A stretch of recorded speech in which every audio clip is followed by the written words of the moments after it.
আমরা যদি দেখি আপনারা জালেম হয়ে উঠছেন, আপনারা হাসিনা হয়ে উঠছেন, আমরা আবু সাঈদের উত্তরসূরিরা বেঁচে থাকতে আমরা তা হতে দিব না। স্বরাষ্ট্রমন্ত্রী, আপনি বিভিন্ন ধরনের হুমকি দিচ্ছেন, হুমকি দিয়েন না। এই জুলাই প্রজন্ম কারো হুমকিকে তোয়াক্কা করে না। এই আওয়ামী লীগ, ছাত্রলীগ, যুবলীগকে এই বাংলাদেশে বিচারের আওতায় নিয়ে আসতে হবে। তাদের আর কোনো অফিস খুললে এই বাংলাদেশের ছাত্র জনতা প্রতিরোধ গড়ে তুলবে। এই বাংলাদেশে আওয়ামী লীগ কোনো রাজনৈতিক দল না, আওয়ামী লীগ হচ্ছে সন্ত্রাসী সংগঠন। এই আওয়ামী লীগ দেশের স্বাধীনতা সার্বভৌমত্বের জন্য হুমকি। সুতরাং এই আওয়ামী লীগকে এবং খুনি হাসিনার দোসরদেরকে এই বাংলাদেশে বিচারের আওতায় নিয়ে আসতে হবে। এবং সারা দেশব্যাপী যে দর্শন হচ্ছে, যে সন্ত্রাস হচ্ছে, যে মাফিয়া তন্ত্র হচ্ছে, এই সন্ত্রাসীদেরকে দ্রুত সময়ের মধ্যে অ্যারেস্ট করে তাদেরকে বিচারের আওতায় নিয়ে আসতে হবে। একই সাথে আমরা দেখতে পেয়েছি ঢাকা বিশ্ববিদ্যালয়ের শিক্ষার্থীর উপর এবং সাংবাদিকদের উপর এই সোহরাওয়ার্দী উদ্যানে পুলিশ হামলা করেছে। আমরা এই ধরনের পুলিশি রাষ্ট্র দেখতে চাই না, যে পুলিশ আমার সাংবাদিকদের উপর হামলা করে, আমার ভাইয়ের উপর হামলা করে, আমার বোনের উপর হামলা করে। সুতরাং এই পুলিশের যারা এই নাগরিকদের উপর হামলা করেছে তাদেরকে বিচারের আওতায় নিয়ে আসুন। আমরা দেখতে পাচ্ছি এই পুলিশের বিরুদ্ধে ব্যবস্থা না নিয়ে বরং তাদেরকে আরো পদোন্নতি দেওয়া হচ্ছে। আমরা সবকিছু অবজার্ভ করছি, আমরা আপনাদেরকে সময় দিতে চাই। কিন্তু আমরা যদি দেখি আপনারা জালেম হয়ে উঠছেন, আপনারা হাসিনা হয়ে উঠছেন, আমরা আবু সাঈদের উত্তরসূরিরা বেঁচে থাকতে আমরা তা হতে দিব না।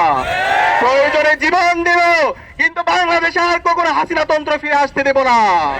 সব মশার বিরুদ্ধে সুরক্ষা দিতে এলো বসুন্ধরা এক্সট্রিম অ্যারোসল। মশার বিরুদ্ধে এক্সট্রিম সুরক্ষা।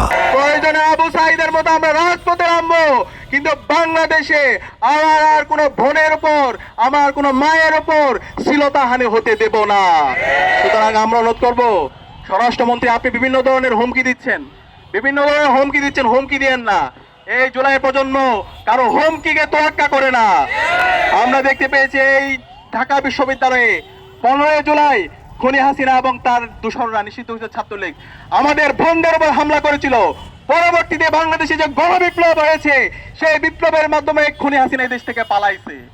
সুতরাং সাবধান করছি, আর কোনো আমার মা বোনদের উপর যদি হামলা হয়, আমার মা বোনদেরকে যদি বিভক্ত করে হুমকি দেওয়া হয়, আর কোনো যদি দর্শন হয়, দর্শনের পর যদি বিচার না হয়, তাহলে আমরা আবার রাজপথে নেমে আমরা গণপ্রতিরোধ করে তুলবো ইনশাআল্লাহ।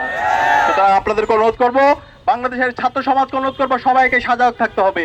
প্রতিটি পাড়ায় পাড়ায়, মহল্লায় মহল্লায়, প্রতিটি স্কুলে, কলেজে, মাদ্রাসায়, বিশ্ববিদ্যালয়ে এই দর্শকদের বিরুদ্ধে প্রতিরোধ কমিটি গড়ে তুলতে হবে। দর্শকদের যেখানে পাওয়া যাবে তাদেরকে ধরে থানায় দিতে হবে, তাদেরকে প্রকাশ্যে বিচারের আওতায় নিয়ে আসতে হবে। ইনশাআল্লাহ আমরা জুলাই প্রজন্ম ঐক্যবদ্ধভাবে বাংলাদেশে ইনসাফ কায়েম করব।